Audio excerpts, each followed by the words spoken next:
Hello, this is Molly Arthur with EcoBirth, Women for Earth and Birth, welcoming you to conversations with women of the collective matrix. And matrix is Latin for womb. We women know about wombs. So welcome to the conversations, welcome to the women, and welcome to a world of care and compassion.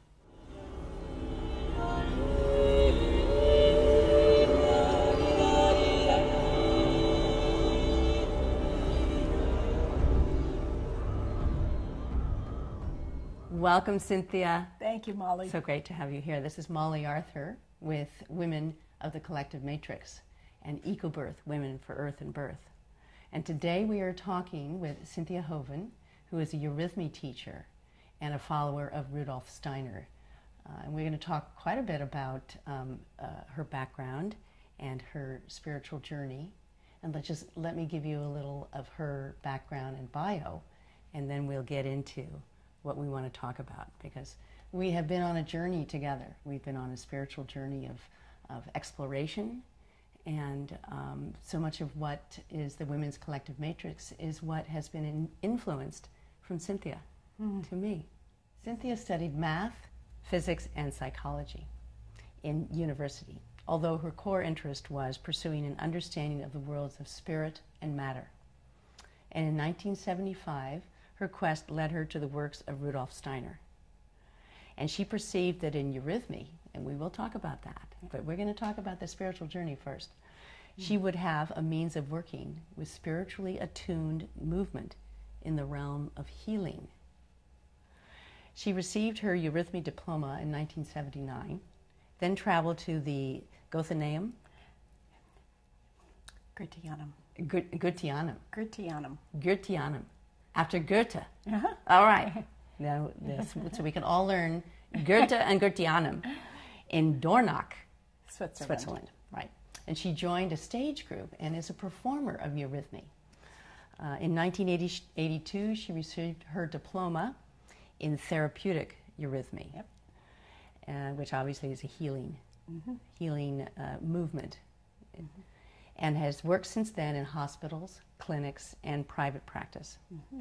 In 1994, she assumed responsibility for teaching all eurythmy classes at the Rudolf Steiner College, which is up in Sacramento, not far away, and founded the eurythmy training there as well in 2002. She's been in charge of that. And she continues to perform, lecture, and teach classes in public and private, and has written a book about spiritual origins of eurythmy, which is absolutely lovely, beautiful book. Poetry, and lovely illustrations, but the language, of course, that you've brought forth, and the years that you have developed your work in the world from your spiritual connection to your spiritual core. Yeah. So let's talk about the very beginning of your understanding of creation mythology. Let's start with that, because the very beginning is the cosmos and creation. That's a great question, In the Molly. beginning. That's a great question. I'm glad you gave it to me. Because everything starts with that.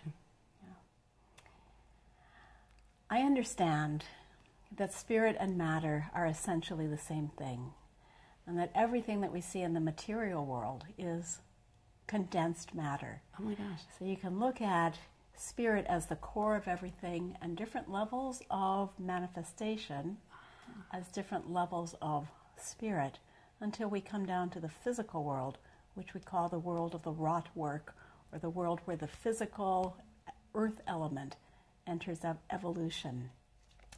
So in the worldview that I hold, back in the very, very, very beginning, long before the Big Bang, Before the Big Bang. Long before the Big Bang, long before anything that we have here was even thought of. We have the beginning of time and space. Even before that, I imagine, and perhaps it's a little anthropomorphized, but it's a great picture to imagine, Creator God, Creator Mother, Father God, who had all possibilities within him, herself, was resting.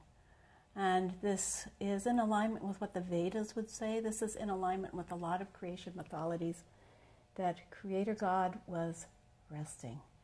And then for those unknowable reasons that the original cause can only know for him, herself, Creator God chose to begin to initiate the process of manifestation. There was a choice. That was a choice. And so before that, everything was hidden, if you will. But of course, there was no one to look at what was hidden. Even those who could have watched were inside the mind of Creator. Mm. And then Creator turned him, herself, inside out. And with this turning inside out, the process of creation begins. And with this first turning inside out, there's the beginning of a flood of manifestation, which we would call a flood of being. Everything is essentially being at its core. And this being is primal love and harmony and primal will. And this will manifests as heat. So we know that in ourselves. When you've got something that you want to do, we speak about that. We burn inside. So whenever we're the beginners of anything, we're in touch with the original beginnings of the universe. The fact that we have the power to do that means that we're connected to the beginnings, to Spirit. Beautiful. And this then first beginning, long, long, long ago, contained in itself everything that was to become the manifest universe.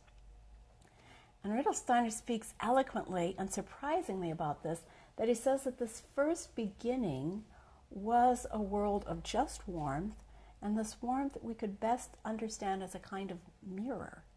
It wasn't alive yet, but it was a perfect mirror of everything that was in God's mind. So that God is love, and this manifest womb of worlds in the beginning of time was love. And God is harmony, and God is wisdom, and God is movement. And all of this was the womb in which the world came into being. Oh my goodness, that is so beautiful. Isn't it gorgeous? Yeah.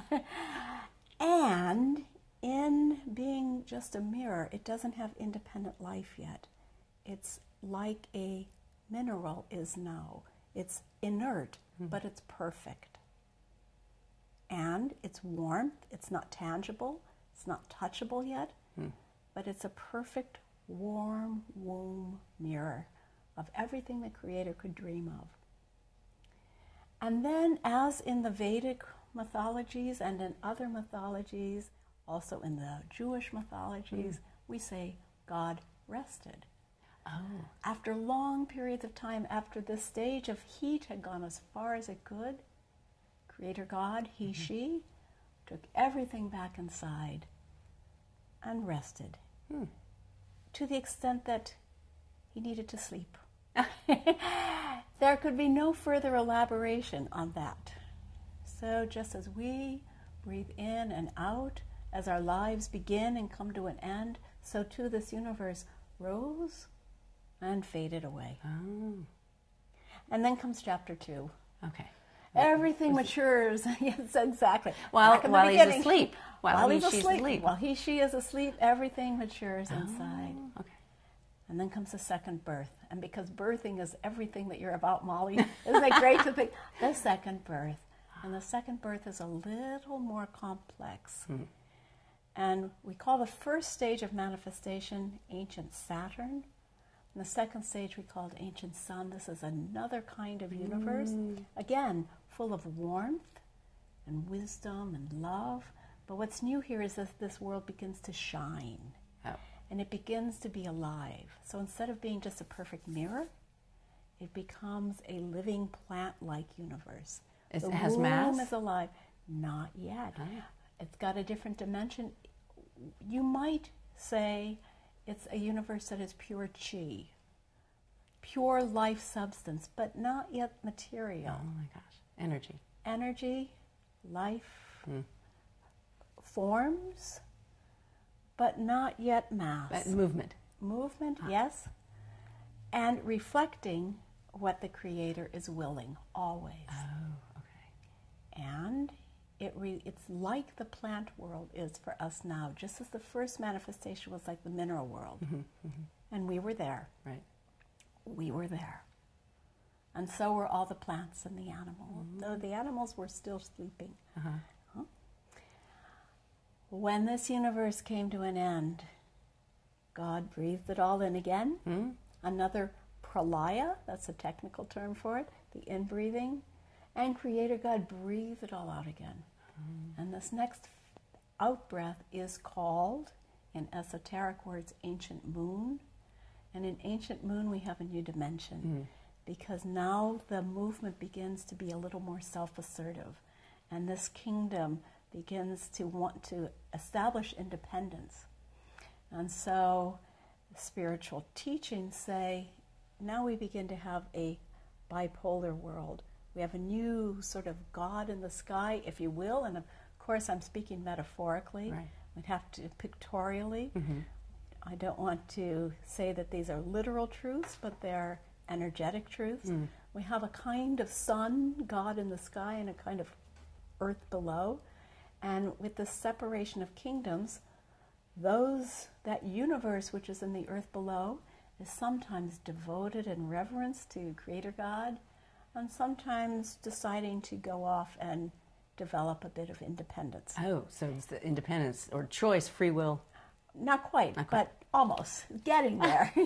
But we begin to have some rascally behavior, if you were. A little bit of the adolescent phase that says, I don't want to play with you. Sort of a moon. Sort of a moon, yes. That all is breathed in again. Now, at every stage of evolution, all the beings that are tasting warmth and movement, life, that are tasting air, that are tasting water, all the beings that are experiencing this are maturing. And with every maturing, every being can move to a higher dimension, including those nascent, those beginning human beings, us. Then comes stage 4, and here we are. Then comes what is called, spiritually, the earth evolution. And this is the first phase of evolution where we have actual matter appearing. Oh, I see. So this is also where the Big Bang would occur, if you will. So we've actually finally gotten there.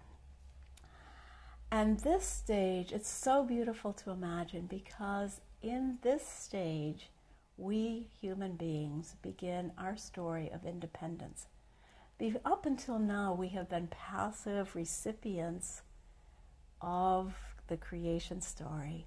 We were asleep as minerals in ancient Saturn. We were dreaming like plants on ancient Sun. So we really were? We were there. We were there. But not as individuals. We were just in a group. Soul, we were in... But we were in the form of the rocks and the plants? Yes, but not in the matter of them. The ancestors? The ancestors, yeah, but not in the matter of them, in the energy. So we have to understand everything as spirit, but not until we get to this level of vibration do we actually get to form. So what happens in our field of form? This field of form took long ages of time, so billions of years perhaps, so from the beginning of Earth evolution to get to here. And if I anthropomorphize God, and I'm careful to do that because it's not a literal truth, but we could imagine that Father, Mother God needed a bit of time to figure out how to work with matter. So to begin with, this Earth space was a bit airy and watery and fiery, and only bit by bit, over the course of billions of years, did evolutionary creation come to a body that would be capable of holding an independent, spiritually awake creature, the human being. And so, in a very profound way, this Earth evolution is our story. This is the phase where the human being comes to individuation. Every other kingdom is also fabulous, those above us and those below. And if we would ask the angelic beings to write their own story, they would write a different story. They've already come to their individuation. if we would ask the archangels or any of these higher beings, they would write a different story. But this is our story, and from our perspective, we can say this is when we become truly human. And for us, that's really interesting, because we're in the world of matter. Yes. And in this world of matter, spirit has withdrawn to the periphery. Oh. And so when we look at rocks, we don't see God directly, do we? No. We are at the stage of evolution after these billions of years where we look at the rock and we say, carbon, silica, finished. Yeah. We just analyze it. Or we even analyze water like that, or we analyze plants like that. And that's so one-dimensional, because we're honing our consciousness on the lawfulness of matter. But in fact, there's a whole other field of creation behind every rock, behind every plant, behind every animal, behind you, behind every human being. Yeah, to which we are connected and related and descended from. We're totally connected to that. But in a way, you could say they're descended from us, the animal kingdom. Because this is a tremendously interesting and radical thought. Right. In the beginning of time, or in the beginning of Earth time, we were with all of these kingdoms of nature together. And bit by bit, the whole natural world began to stratify. And rocks began to take on form before the human being did. The human stayed more in an ethereal realm, preserving freedom a bit longer, not committing yet to matter. And the plants did likewise, and the animals likewise. And so you could say, in a way, they descended out of us, but we're absolutely one with them. We're one with the whole body of life of the earth. Oh my gosh. And in this matrix, the human being is the being that has individuation consciousness. But only in a world where it's possible to deny God can we be free. So we can look at the rock and say, I don't believe in God. We can walk out in this extraordinary nature and say, I don't believe in God. It's all a mechanical creation. And only in this situation can we say, I'm going to look deeper. I'm going to look below the surface of things. And in that pursuit, we can not only just have faith in God, we can actually discern spirit working in everything. We have that capacity. So we individuate, and that enables us to have free will. Absolutely. And so one and the same, the individuation is the capability of a free will, and therefore making a choice, which is like what God did in the very beginning, actually, which is so fair. I mean, so there's a godlike quality in every human being. In every human being, because of that capability of choice. So we carry the tremendous challenge, the pain of being isolated from nature, or we're no longer in blissful, childlike oneness with the Garden of Eden. We're no longer there. We got kicked out, if you will. So because we used our free will. Because we used our free will. Well, wasn't that a good idea? Oh, it tasted good, didn't it, that apple? Yeah, it was. Depends on who ate it. We're not the man or the woman. We're not there yet. We'll get to that. They both colluded. They liked it. Yeah. So we used our free will to take a step that actually enabled a division, a dividing. Yes, yeah. And just as you as a mother are only complete when your child attains free will, so too I believe Creator God is only delighted when each individual human being comes to self-knowledge. Even if as a prodigal son we go far off in the woods and do all sorts of ridiculous things. Right. The moment when we turn and say, I see, Creator, I see, and I dedicate my will, my life, my actions, I dedicate my activity towards creating a future worthy of everything that I've been given. like the prodigal son did. Only then is Creator God fulfilled. And out of this multiplicity of billions of human beings, each one of us is contributing towards the new world. So each human being is a miracle, an individual miracle. God love them.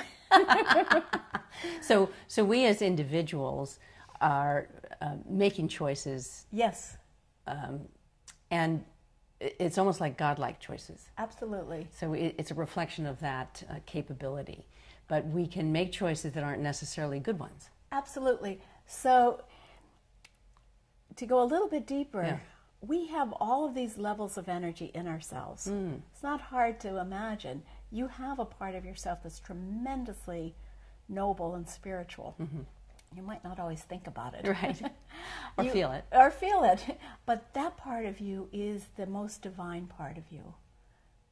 And it's also, in a way, the youngest, the least mature. You also have a part of you that's connected to the turbulence of the desire body. Oh.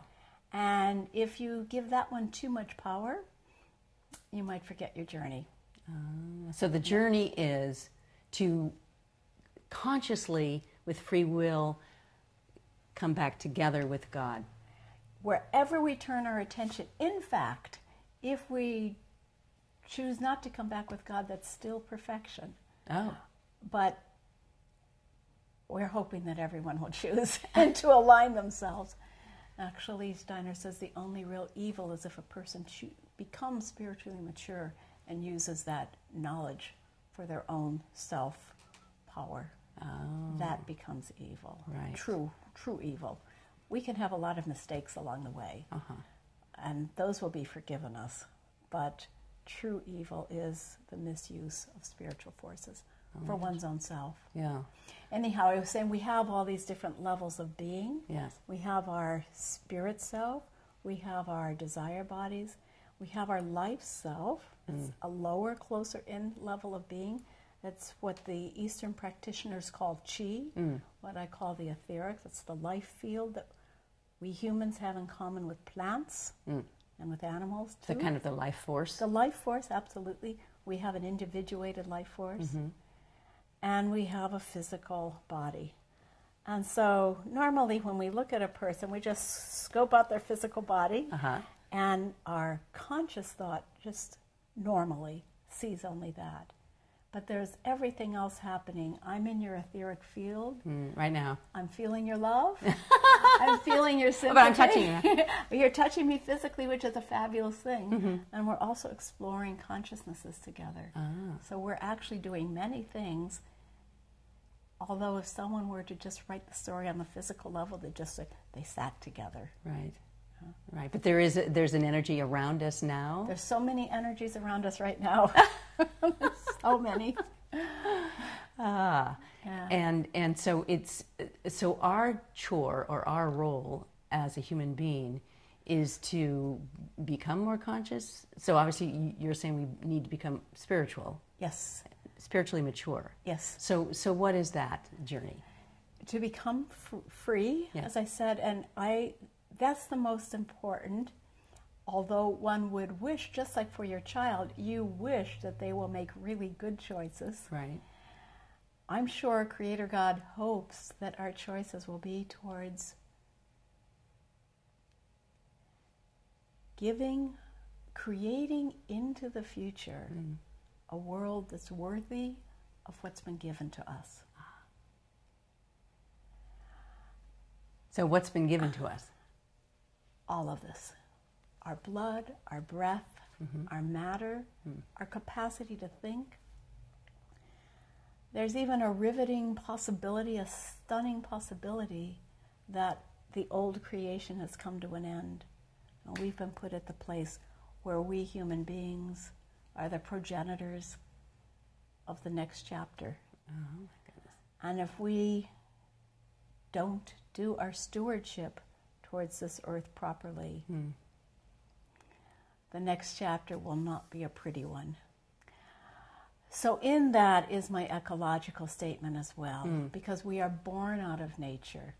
We are born, we are created out of nature, we're one with nature. Every plant, every atom, every molecule was with us from the beginning of time. And as the ancient sages have said, in truth, our job is to spiritualize matter so it can go into the future. This is more interesting then, because what makes this matter work? Right. You could say spiritual beings are a little bit suffering that they've been locked into crystals. Oh. Well, they're kind of like in a little prison. And you can imagine yourself if you had to hold a position for an eternity just so human beings could wake up. That'd be kind of tiring, yes? So, in a way, there's energy, there's beings who have been locked into Maya just so that we can do our waking up. When we have woken, this world of Maya is no longer necessary. So Maya is? Maya is our perception that this universe is only matter. And that matter maybe is mechanistic? At this point, Yes, this is what that's we're right. thinking is mechanistic. Yes. But when you say matter is spirit? In its essence, it's all spirit. As we know from quantum physics, as we know from these emergent sciences, yes. we can really see that what we perceive as matter is really an illusion. As we've been taught from the beginning of times, of earth times, from the ancient Indian sages and so on. That's actually well known, but it's being shown by quantum physicists nowadays. That it's energy and waves and not as solid. Yes. And someday, Creator God will need to breathe Earth back into him, herself, to take another cosmic nap, another pralaya. Yes. And at that point, hopefully, all human beings have individuated and chosen the good. I see. Even though we have the choice to do other. Although we have the choice to do other. Yes. And then when the next chapter is written, where will we be? Well, that's beautiful. And if we anticipate where we might be, at that point, human beings may have the kind of consciousness that angelic beings have now. And angelic beings will be further, and so on. So where did angelic beings come in here? They are a step older than we are, or a step more mature, and they've always been our progenitors, if you will, or our forerunners.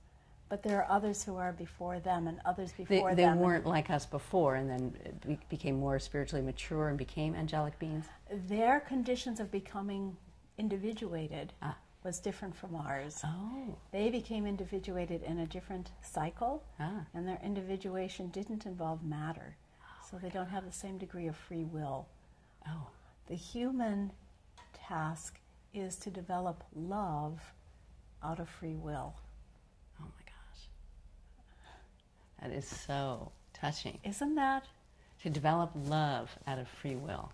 Yeah. So there's such a responsibility, Absolutely. and there's such a liberation Yes, absolutely. about it as well. Yeah. That, to fully understand who we are. Yes. That we are ennobled by all the history behind us, and of course, and then our ancestors are us from matter, which is beautiful spirit. Okay. And that. Perhaps it's also important to consider reincarnation here, because intrinsic to my understanding of the world, each of us is on a path of becoming. And for that purpose, each of us participate in the process of breathing in and out of matter, being born and dying, and being born and dying. Oh, yes. I think it's a little overwhelming to imagine that any one of us might learn all our lessons in one lifetime.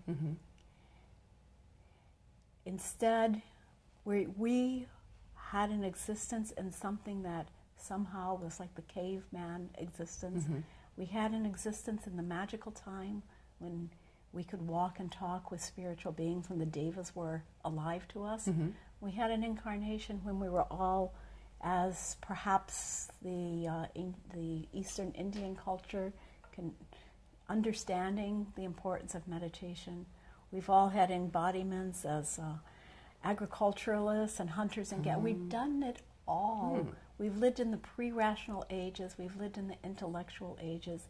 Now we live in the age where the dominant paradigm says that the only thing that's true is that we can weigh and measure and count.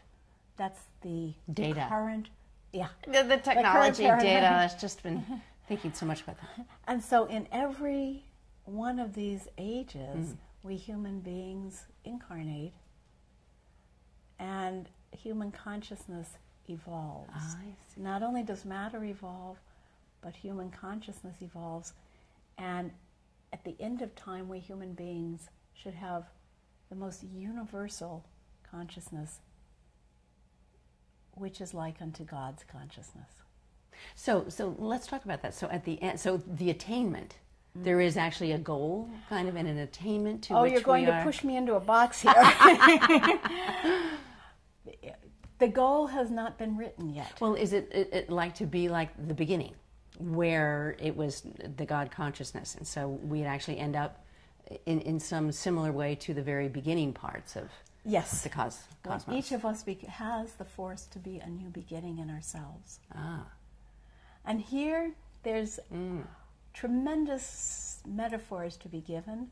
For instance, at the very, very beginning, that first one I spoke about, the beginning of the warmth universe, you could say that was only possible because Spirit was able to sacrifice its own distance and give itself into the stream of time. What will we do at some point in time? Our spiritual maturity is not for us alone. It's for the evolution of all beings. Oh my goodness.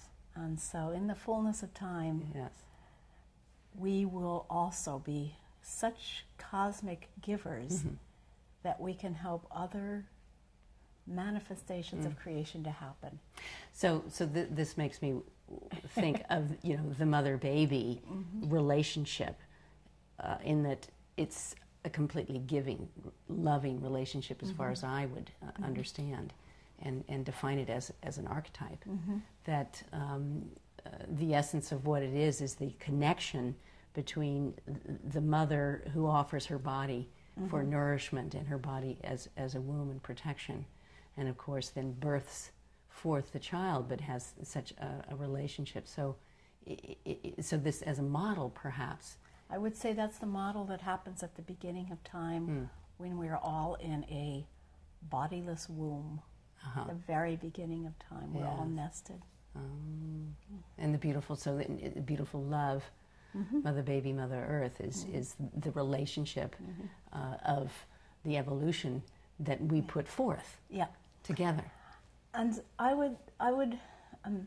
think of this first stage of evolution as Mother, Father, God, where this first creator being was simultaneously the creator and the created, the light and the dark, the active and the passive, and so mercurially agile that this being could be all things at once. And I almost use the word indwelling. That there's an indwelling of I mean, that's from the Christian side, where the Christ is a consciousness that really was an indwelling in Mary as a model. Can we come to that in a moment? Yes. Because I don't, at that very beginning of time, we don't really have genders yet. We just have active, passive, light, dark. And so if I'm going to speak about male, female, masculine, feminine, I want to wait a little bit and just speak about polarities to begin with. All right. In the beginning, we have unity. And then this unity takes on different colors, different dynamics as it plays between light and dark, between dead and life, between chalice and substance and content. But not until we actually get to the earth evolution, where the bodies become fixed, is it necessary for male and female to take a stance as polar opposites. Before that, they were mercurial. All the energies in the universe were hermaphroditic, if you will, androgynous. Yes. So the old mythology speaks sometimes about a female god or a male god and so on. And that's speaking about when spirit beings were acting in a male way or a female way. Or perceived to be acting that way. Yeah. Exactly. But not until the Earth evolution, a certain point in Earth evolution, when matter became solid enough, was it necessary for Creator God to figure out a way for human beings to continue to connect to matter, which was no longer magically alive. Perhaps my hands speak better. This wild, this wonderful spirit creation of the beginning of Earth began to solidify, began to condense, became more solid. As long as the Earth was like that, human spirits, human beings, human egos could come into this and indwell it easily. Like a butterfly nips on the nectar and then goes again. This in and out process. But at a certain point, in order that matter could become hard enough for us to have free will, this Earth solidified further. Right. And but it still had the spirit in so it. Less Spirit, okay. Less spirit was becoming more environment. Matter was becoming more matter. Oh, interesting. And it was harder and harder for human beings to come into this and indwell it. Yes. And so, in symbolic metaphorical language, which becomes reality, there had to be created the difference between the genders, so that women had half the story and men had half the story. Oh, well. If a woman had had the whole story in her body, Right. She could not have been a universal being. She couldn't have come into it all the way. By only using, work with me on this one, by only using part of her divine energy to make a body, Right. woman was able to keep some of herself as free consciousness forces. Oh, all right. The same thing with man. By only using some of himself to have a phallus, he was able to keep some of himself free. Oh, so they needed to be two separate Separate. things in order to keep a certain level of consciousness. Yes. Okay. Yeah, because matter was becoming so dense. I see. And so we have, with that, the materialization of the polarities, which weren't materialized before that. I see. And that begins the beginning of the hereditary womb.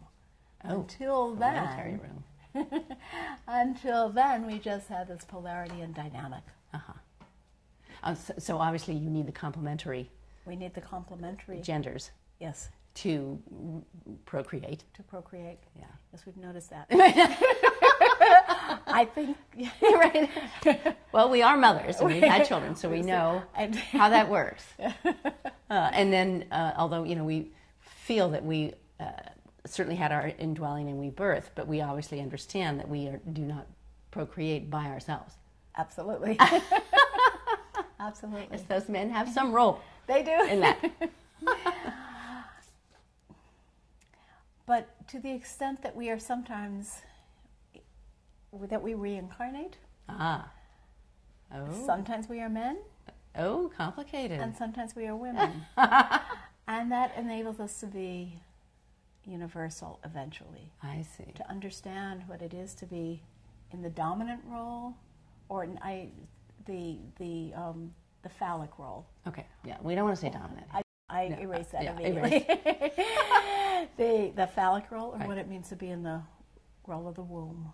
And we get to practice both of them from life to life. Oh, that's so provocative Yeah. to think about that. Archetypally, we would alternate in every lifetime, although it probably doesn't always happen that way. Yes. Yes. So currently then, let's talk about the roles of masculine and feminine. And since we now realize why they're separated and why they need each other, future generations. They, But so then there are very specific roles as within your cosmology of masculine and feminine. One of the most interesting thoughts that I heard about this, and I'm going back to a spiritual perspective, and then we'll drill down into a more immediate perspective. Right. But one of the writers whom I read said that the Russian Orthodox Church describes that a male god is a being that is identified as an individual god, and a female goddess is a more group goddess. All right. I'm going with you. I'm going with you. This writer used this then as a springboard to talk about Sophia. And Sophia, as probably the most comprehensive of the goddesses, is the being who encompasses everything in the manifest world with her wisdom. Oh. She is the ocean of wisdom. She is the cosmic, divine, universal womb. Oh my gosh. That holds the entire manifest world. This is Sophia. This is Sophia. Yes. Sophia then is with us, and she is, if you will, the matrix into which we human beings are operating, are living. We're working, we're weaving in her world, and in a way, her womb or her universe is waiting for us to awaken. She can't reach maturity, if you will, until we do. Oh my goodness. But inside of her, there's also the need for individuation, and that's more of a male gesture. So the male gesture is when you, your husband, or me, or my when male or female individuates. It's more a separating out from the group soul. Oh, I see. But when we are practicing and encompassing, nurturing, holding energy, we are acting out of woman energy. And we all do both of it. And in the course of repeating incarnations, we get to perfect them right into the bodily level.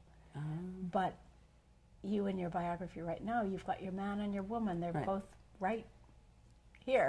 They're both right here. So Sophia is that being. But there are also many other beings who are experienced as goddesses, as we know. Greek mythology, Hindi mythology, Kali, there's all of the different goddess and the matrix, we understand, is Latin for womb. Exactly. Which is, you know, a natural enclosure within which something originates and forms, according to Wikipedia. So also, in our earth time, people of old have experienced that Mother Nature is the earth embodiment of Sophia. Oh, that's so provocative and beautiful. She's larger, but in this age, she has been, in this earth time, she has been, and some people still do, worship her as the womb out of which we are born. Oh my gosh. Of course. Mother Nature. Of course, when we're talking about the rocks and the plants and from which we come, no wonder we feel that yearning and that pull. And we need to take care of the mother. Yes. We absolutely need to take care of the mother. Yes. So then we get to, so we've understood the roles in some way that, you know, we're complementary. Yes. And we all have capability of actually birthing, because we do it in different times, and it's within love, within a larger sphere of forming and organizing. And so the next step, and stewardship and taking care. Okay, so then the whole Mother Earth being the maternal love, being the connection. So Mother Earth is also us. Absolutely. It's us and our maternal and beautiful, loving, giving. Yes. Giving and loving is what we get from Mother Earth. And of course, we want to do that for our children.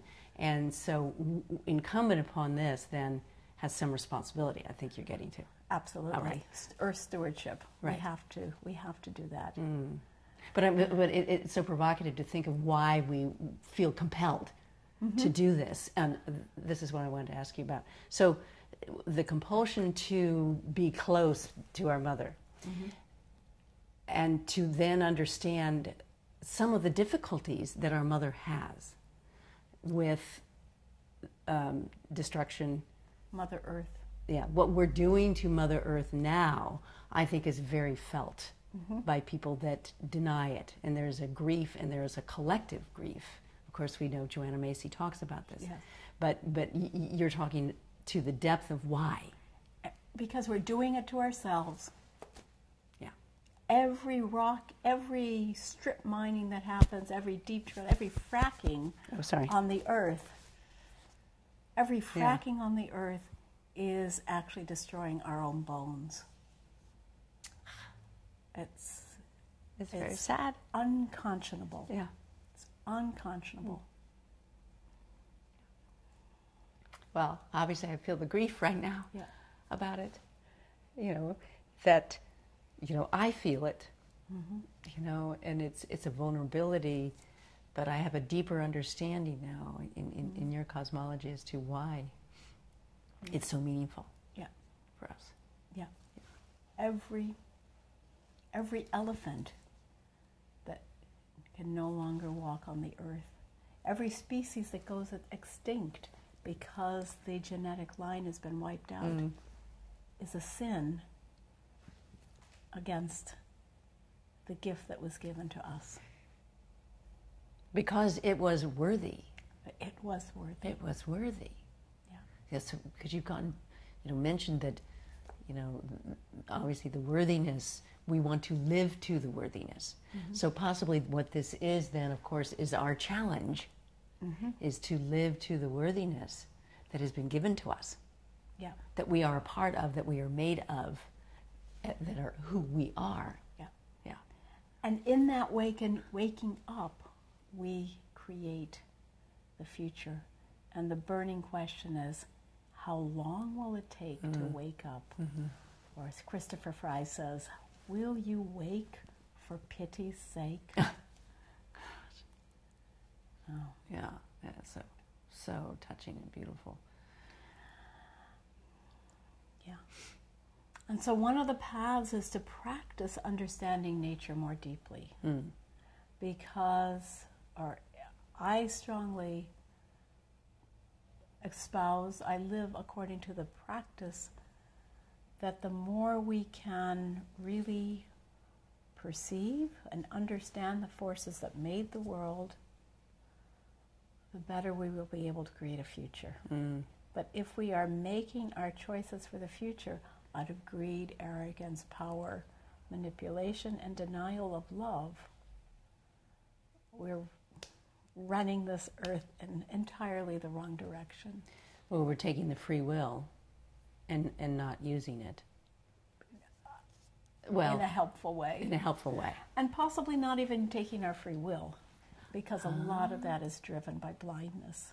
Oh my gosh. So the unconsciousness. Yes. Obviously is not using the free will. Yes. Okay. All right. Essentially, most of us are mesmerized. Yeah. Most of us are unconscious. Yeah. And it's very simple to describe. We go sit down in front of the TV and pull out our potato chips. And that is mesmerizing. Yeah. And that is, and biologically, it's so extraordinary actually how the biology works with this as well, because we now know exactly what happens when you put that, processed GMO potato in your mouth. It's a foreign substance that is not nurturing and nourishing us. Yes. It is deadening us, and it is lessening our consciousness and capability. Yes. But, on another way, we can understand why we don't want to feel vulnerable, because it is grief-stricken, as we can experience. So it is in some way working with the grief-strickenness of awakening. And we need to do it. We need to do it. Because it's our responsibility in order to move the evolution forward. And so I also work in the healing fields. Oh, yes. And we can often experience that people struggle with illness is actually a blessing to them. Oh, my gosh. Because in illness, a person comes to terms with the things that they're blind to. Oh, my gosh. And becoming aware of what they're blind to, people can begin to make the changes they need to make. Well, is it almost like their body is talking to them? I mean, because we're... Yes, their body, or different levels. Huh. It can be their emotions, their energy. You can become ill on many different levels. Oh, I see. Right. But these illnesses are then a real struggle to break through to a new step. Mm. And you could say we either come to our spiritual awakening out of free choice, Mm-hmm. or out of the mercy of life, we get a nice, strong kick in the rear. Kick in the body somewhere. Which could be disease, or it could be a divorce, or it could be losing a job, or an earthquake, or. It's basically a whoop upside the head. Yeah, which looks like a disaster and ends up being an opportunity to rewrite your future. Oh, my goodness. So the challenges, the difficulties, the grief that we need to go through is tangibly what we must do, and not being unconscious and comatose on the couch. Absolutely. Absolutely. Absolutely. You know, one of the great lines that Rudolf Steiner said was, comfort is the greatest hindrance to spiritual growth. Love of comfort. Oh, my gosh. Comfort? Love of comfort. Love of comfort.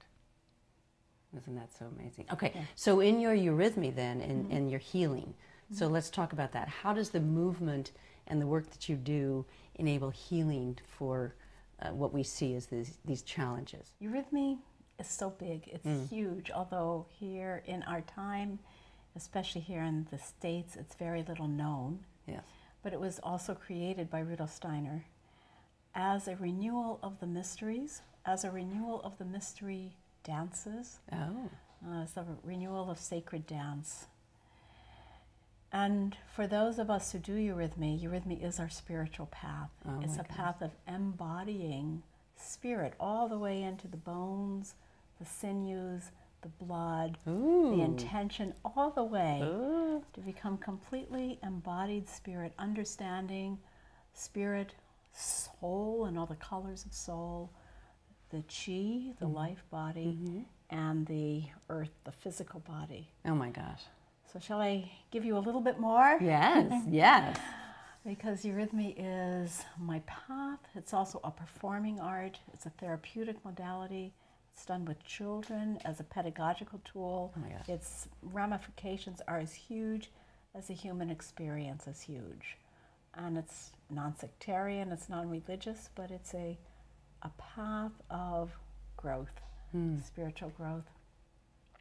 So eurythmy has two sides, and one is eurythmy in relationship to music, cosmic music, music of the spheres, and the other is music in its relationship to the cosmic creative word, known as the logos. So maybe I'll speak first of all a little bit about eurythmy and music. Yes. The harmony of the spheres. When we listen to a piece of music, we can think of all the different kinds of music, but I'm going to start with classical music. And you can imagine all of the different things that are happening in a piece of music. We have the melody line, we have the motif, that which we would sing, but that's made up of so much. It's made up of the pitch, of the rhythm of the music, of the beat of the music, the timbre of the instruments, the loud and the soft, the accelerandos and the decelerandos, all of that. And if a person just casually moves to that, they might just bop around. Yeah, well, we little feel bit. the rhythms. We feel it. We Yes, feel it. We yes. absolutely feel it. But in eurythmy, we take that deeper because we understand that each one of those dynamics relates to our embodiment. Oh. The beat of the music is its scaffolding. And so when we express beat through our body, we use our bones. Our bones. And the rhythm of the music relates to our pulse and our breath. Oh my gosh. And when we express that, we express waking up and sleeping into the long tones and waking up. So we go fast and slow. And the pitch relates to how the soul breathes to heaven and condenses to earth, the highs and lows. So when we're expressing a piece of music, we're both grounded and flowing and going up and down and portraying the melody line and the harmonies. And as a eurythmist, I understand how literally, not symbolically, literally, all of those musical forces live inside the temple of the human body. Oh my goodness. And when I do a piece of music, I know the music as well as a musician does. Every interval, every full stop, every half stop, and I dance, I make visible the music. Yes. Or you might have a group of eurythmists performing a symphony, and then you might have as many eurythmists as you have instruments in an orchestra. So they're playing together, the eurythmists. Exactly. There's a collective. We got to. And you see what you hear. And in doing that, you grow to self-knowledge of what am I as born out of the music of the spheres. And that becomes art as well. And ordering, so that becomes healing. But I'll come back to that in a minute. Okay. Because we also have eurythmy as visible language. And if we can imagine the original creative gesture of spirit making the world, this was the first conversation set into motion. And it said, God spoke the world into existence. But this first speaking was not speaking as I'm speaking to you. God didn't have a larynx in the sense that we do, and there was no air to vibrate, nor were there physical ears to hear it. Right. What was this first speech? It was more than thought. It was more than intention. Speech encompasses everything that lives in God's heart, mind, inner world, and it's the expression into the outer world. So we speak of the cosmic creative word, which has penetrated the earth. Now let's go a little further, because here, right here and now, we have the sounds of language. They're part of our daily intercourse. And normally we ignore the specific sounds. But if we go into each sound, we find that we can perceive each sound not just on its physical level, that which we can weigh, measure, and count, but on its life level, and emotional level, and intentional level. Oh my goodness. So many levels. Once again. But they're easy. They're actually so self-evident if you just learn to ask the questions. But let's just look at this. So for instance, the sound K. K. What does that make you feel like? What does that make you feel? It's got cut. It's exactly. And so how would one dance that? How does it live in the body? And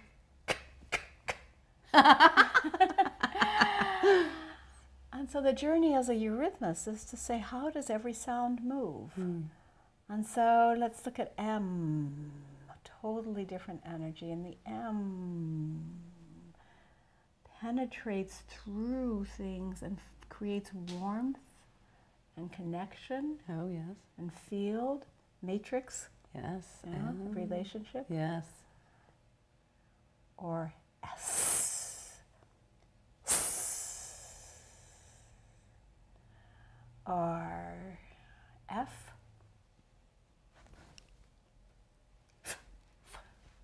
And it's flying away, flying away. Exactly. So every one of these is part of the dance that we actually see in the world around us. All of the consonants have created the world around us.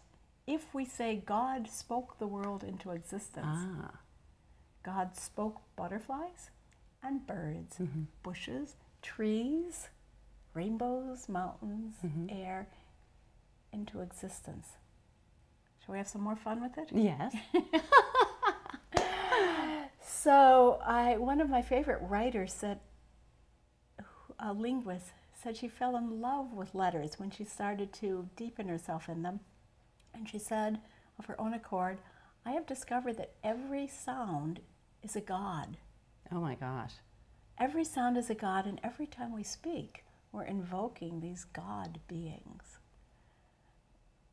That might be a new thought, yes. but as a eurythmist, I have learned to revere these godlike beings of the sound. Of the sound.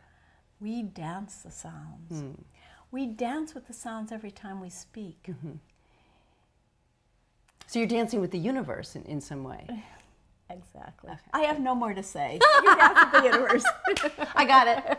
Thank you. But we'll go a little bit further. Yes.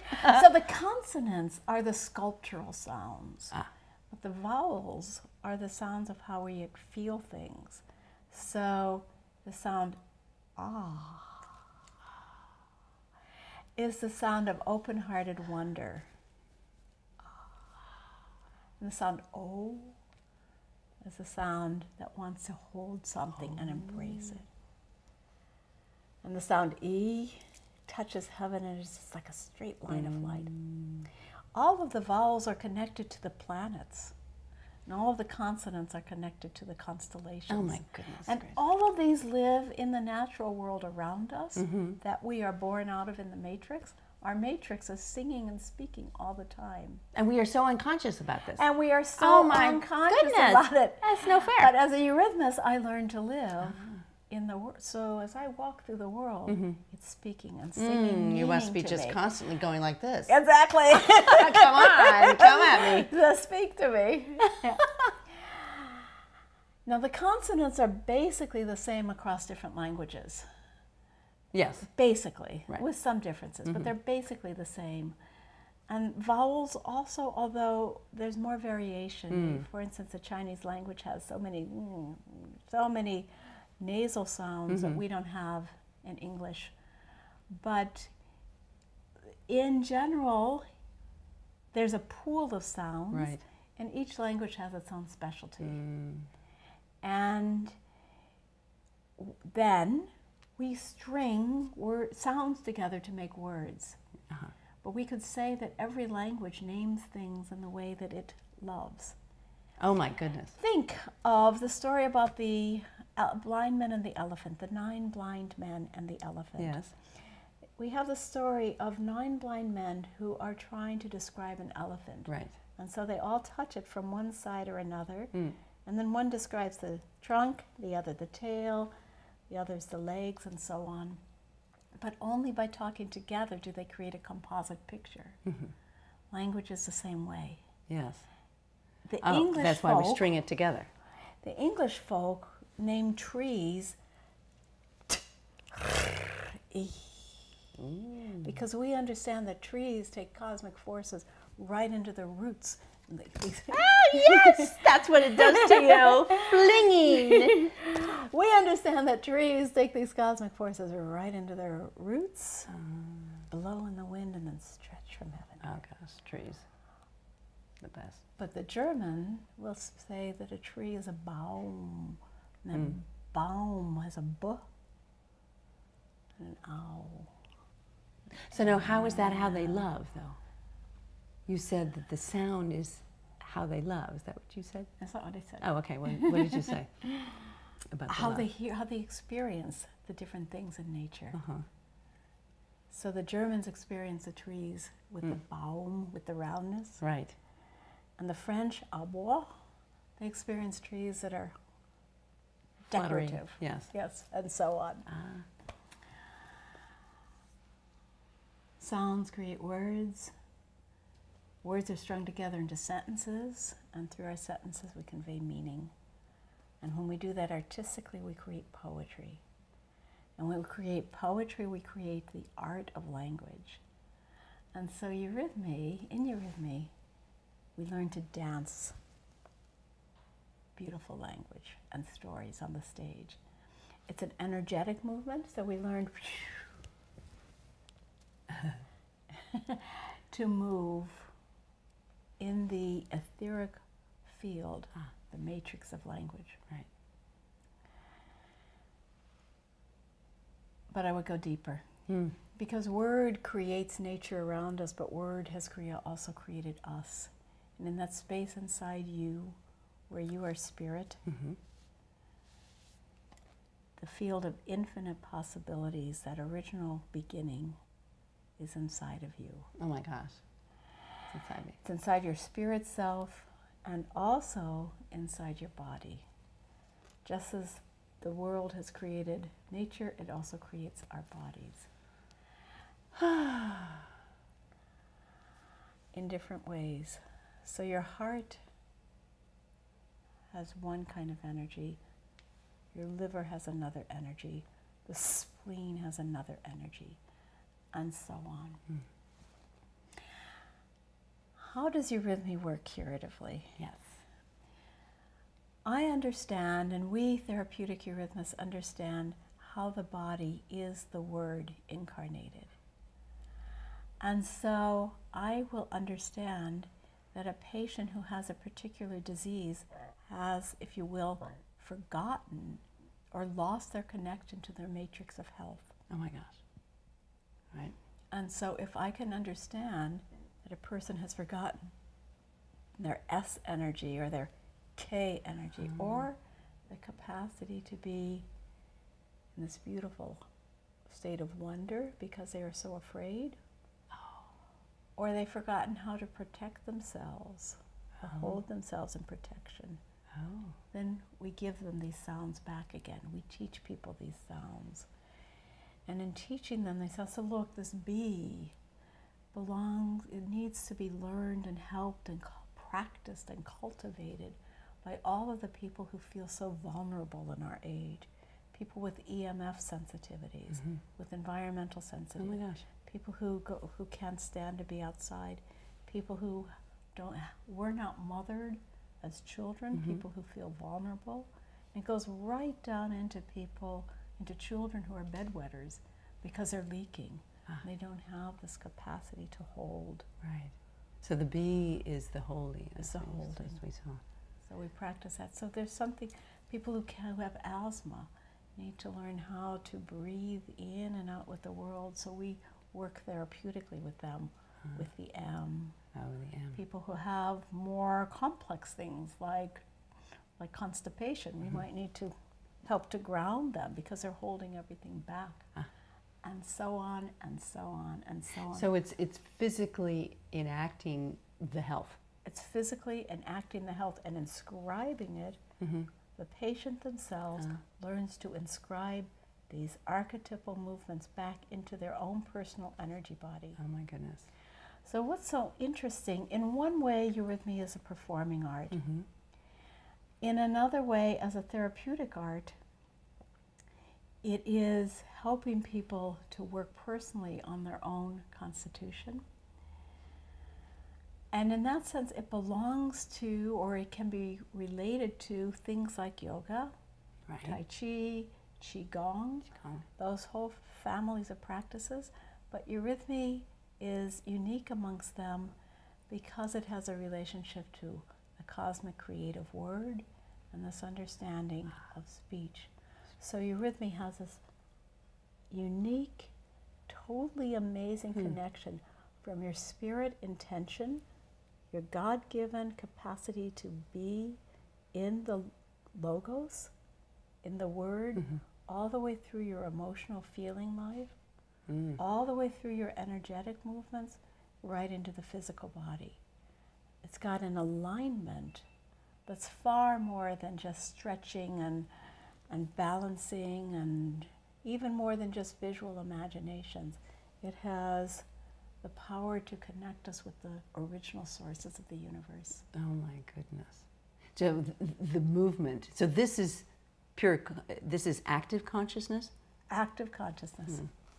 Yeah. So this is the means, so you could do a practice even if you aren't necessarily conscious, but you are acting as you are. Exactly. And as a eurythmist, especially when I do my personal eurythmy coaching with my therapist, it's so clear for me to see if a person is conscious or not. Oh. And my coaching is always to help them to self-perceive and to wake up into the field that they are living in, the matrix of forces that they're creating. Yes. And then there can be a alignment of the self through all the bodies. And that brings health. Oh my goodness, because I've been talking with people about imprinting. Yes, I mean, I would use that word. Yes. Yes, I would use that word. Okay, because it's biological. And you self-imprint. Right. And it's so well informed about archetypal primal forces that you're not just imprinting anything. You imprint the forces that made you onto yourself. Oh, there you go. Okay, so you want to imprint the cosmic love that is available to you. Yeah. Rather than the lack. Yes. That you may have received in your corporeal form now. Absolutely. And this links back to an understanding of how the planets and the constellations have all contributed to creating the word and creating your body. Oh my goodness. So the forces, if we want to go that deeply, we can understand that the forces of one constellation are working with the kidneys, and the forces of another constellation work with the heart, and so on. And we understand the appropriate dynamic to use. Well, what could be more exciting than being able to walk around the world understanding the cosmology of who you are? What could be more exciting? Wouldn't that be healing? And so eurythmy is truly a path that never, ever comes to an end. Oh. Never. It's a life pursuit that you can never... It's a practice that you do. Can never come to an end. Yeah. That is so perfect. Yeah. It's so absolutely lovely, Yeah. Cynthia. And to do it together with other people is amazing. Maybe let me just bring that I want to hear about that. Because eurythmy is also used for group work, for team building, for couples work as well. Oh my. But you, whereas with some modern practices, one might be together with other people in movement space, and each person is working their own dynamic. And eurythmy, we really take another level if we practice aligning our intention together. So just sway with me for a minute so we can feel, just right here, just the subtle, that we're aligning.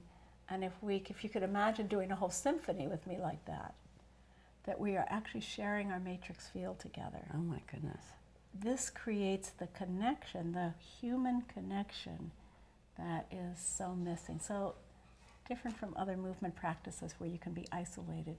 A big part of a group eurythmy class is to learn to perceive and work with the intentions and will of the other people that you're sharing the planet with. Because I've had a very small example of that in a chant moment where we were singing Alleluia. Yes. And we were asked to walk around, and then we would sing Alleluia. Yes. And you could feel. Yes. You could feel literally the other person's voice and movement and the energy that was coming. The sound was resonating in my lungs. Yeah. Yeah. It was absolutely extraordinary. Yeah. So this is even deeper, obviously, because you're aligning with intention. Yes. And which is to realize the cosmology. And it's a really beautiful sense because the intention is deliberately diffuse, complete attention and intention, but it's a gentle intention as you learn to open your field. It's a little bit like walking through nature when you have to learn to be periphery and not center. So in eurythmy, you have to learn to be awake in your field, perceiving octaves of energy and not controlling them. That's so much fun. How to be in the world with our body, with our connection to the cosmology and the universe, and fully understanding where we've come from, who we are, what we are now. Absolutely. And of course, in the healing of the memory of how our bodies were formed. Absolutely. So that it's almost going back to the ancestor memory. And becoming fully present with it. Yes. Fully present. It's so liberating. It's so absolutely beautiful. So it encompasses all the cosmology and belief Yes. that we've discussed Yes. in this conversation. Absolutely. Yeah. And in that, the body becomes a holy grail. Oh my goodness. Well, so clearly we're holy with all of this, and we're walking in sacredness. Absolutely. And we're walking on sacredness. Absolutely. So Absolutely. So beautifully said, Molly. It's so lovely. Thank you so much. You're so Cynthia, welcome. Oh, we have to move. Energy together. Yes? Show me. Which one? I guess the M, or just show me Okay, something. bring me an M. No, send it to, I'll send it, you send it to me. Uh-huh. Turn it around. Turn your hands, and I'll send it back to you. And you send it to me. And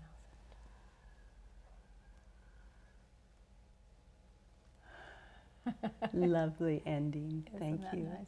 You're so welcome. Thank you, Molly. So we talked about Sophia and the wisdom. Yes. And of course, I am a very strong devotee of Mary. And I know that Mary is an important part of your mythology and cosmology. So tell me about Mary and Christ and all, and how that relates to Sophia and the dark, the Black Madonna. Yeah. Yeah. The Black Madonna takes us on another journey because she's very deeply related to the nature being, to Mother Earth, to Natura. She is really the personification of this force of the dark womb. Oh. Yes. Okay. And a closer picture of Mary herself is Mary as a personalization of the Sophia in the one archetypal mother. The one archetypal mother who bears the child who becomes the bearer of the Christ. And some year I might tell you more about that story, because there are more stories behind there that we're not going to go onto right now. Right. Big stories.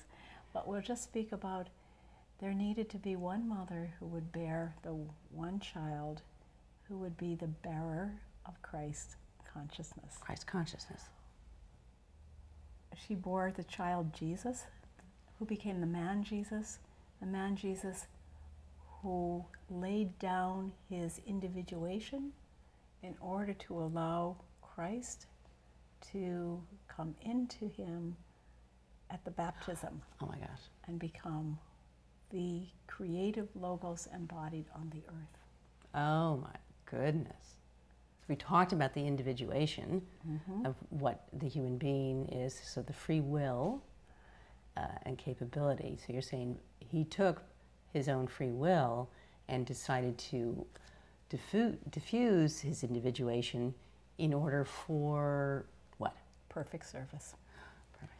And in that, then, he became the vessel for that very cosmic I am which created the universe. Oh my goodness.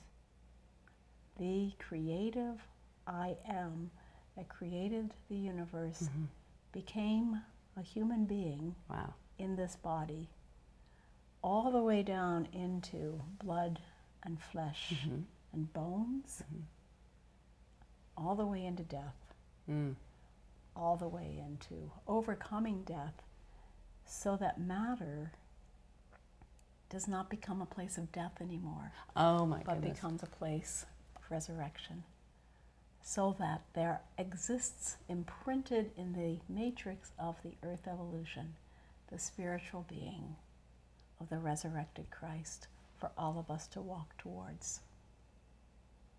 And this is actually the radiant being that is the prefigured archetype for all of us.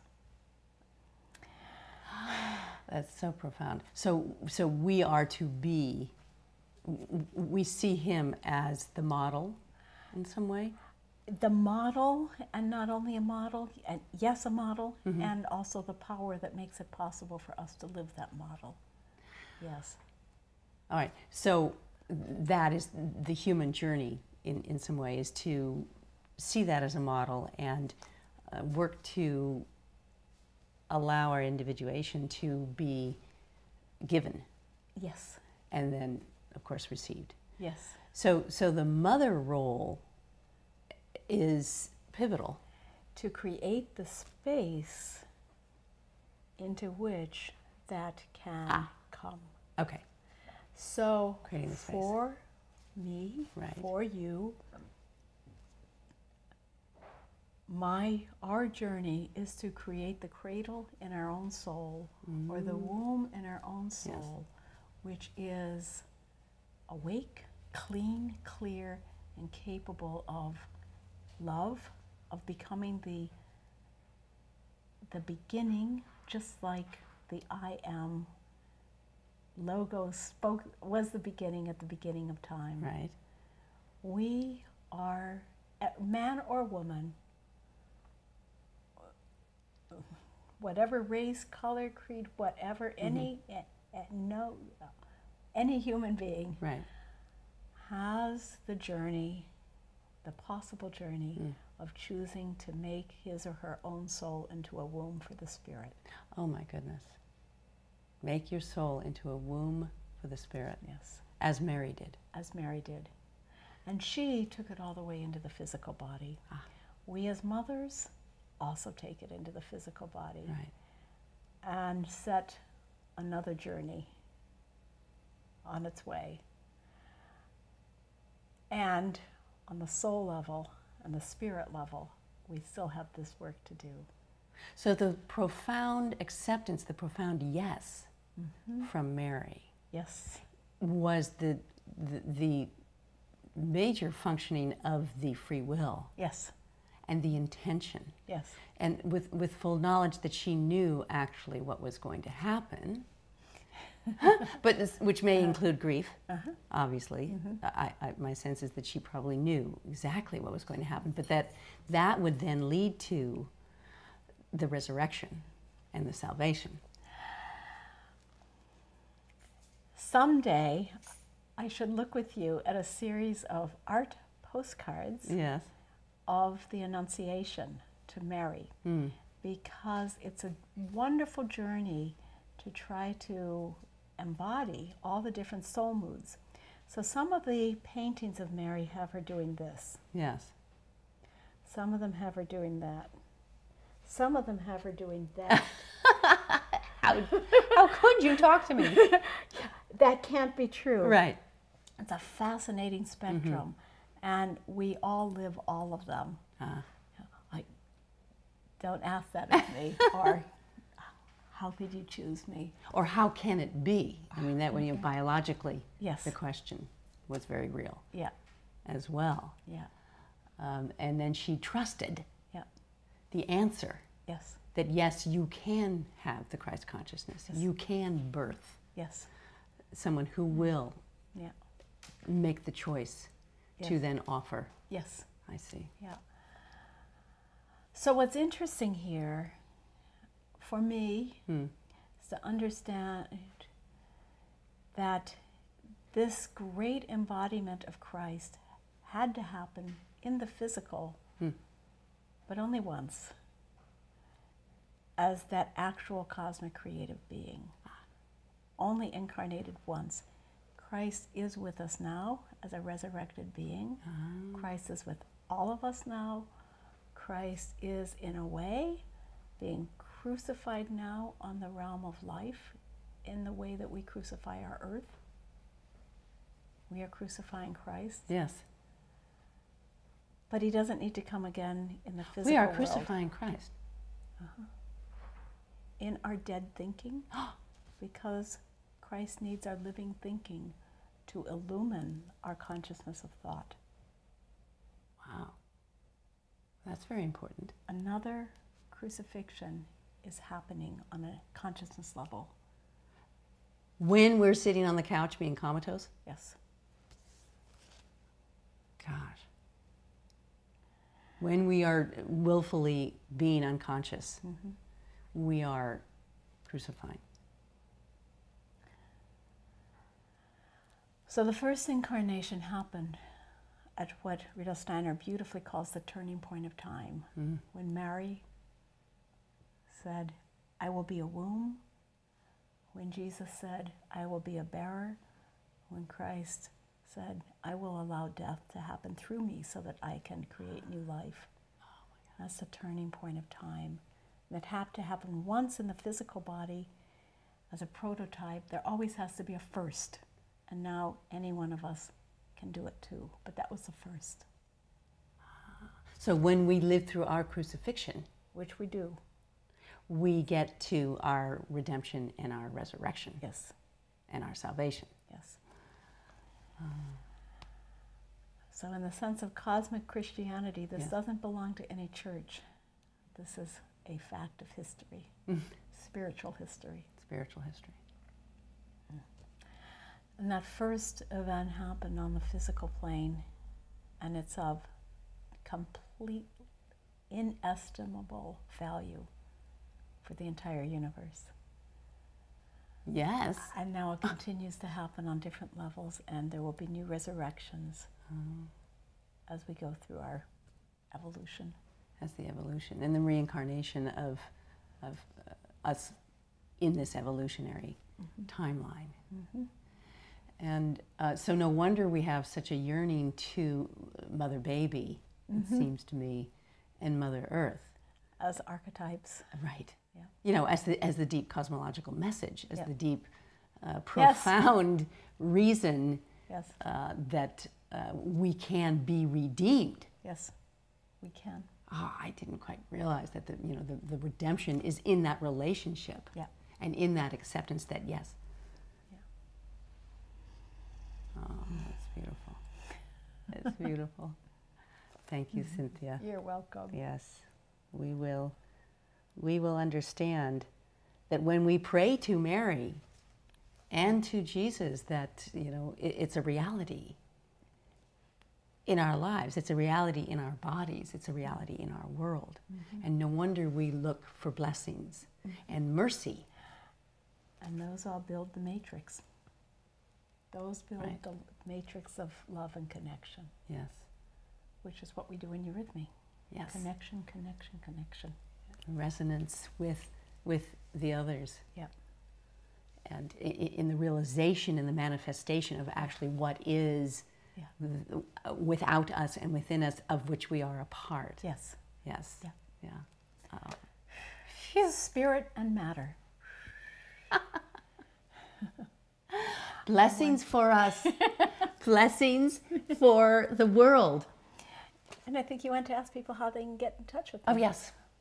So Cynthia has written this marvelous book, Eurythmy. It's so beautiful, and it has a real explanation of what we've just been discussing, and beautiful poetry that she's written, and illustrations that are so much a feeling of the movement and the cosmology that we've been discussing. So you have a website? I have a website. I'm building a new website, which should be up in the summer of 2014, so Great. soon. Great. And it's called eurythmyonline.com. And I want to enable people who might never have a chance to have a real live eurythmist learn how to do some of the exercises. Oh, really? So you're going to show us? Yes. On video, On on the website? Yeah. Oh, great. So we can buy the book, and then we can go to practice with the videos. Better yet, we can call you. And as I say in the videos, eurythmy actually can never be embodied in a video screen. Yes. So I tell people, watch the video, turn it off, internalize it, and move out of your spirit. But better yet, you'll come and do personal classes with me. Yes. Or come to one of her performances, which I did at the Rudolf Steiner College with her group, and it is so lovely, and it's in a particular space that allows the holding of the energies. So there's so much we're talking about as far as holding. I travel widely to give workshops. I travel to the East Coast. I travel to Alaska. I travel to China. She's going to China next Brazil. week. Oh my goodness! So I travel to. It's a wonderful life. It's really good to be offering this. Imagine the privilege of being offering this beautiful connection to who we are and what we are, and enabling us to move forward, everyone with us, all life. Yes. with this, because of course we are all life. That's right. And none of us, it makes no sense for any one individual to move forward on their own. We are in a community. We are in the matrix. We are in the matrix, doing it together, in the women's collective matrix. Thank you so much for being with us and enjoying our conversation.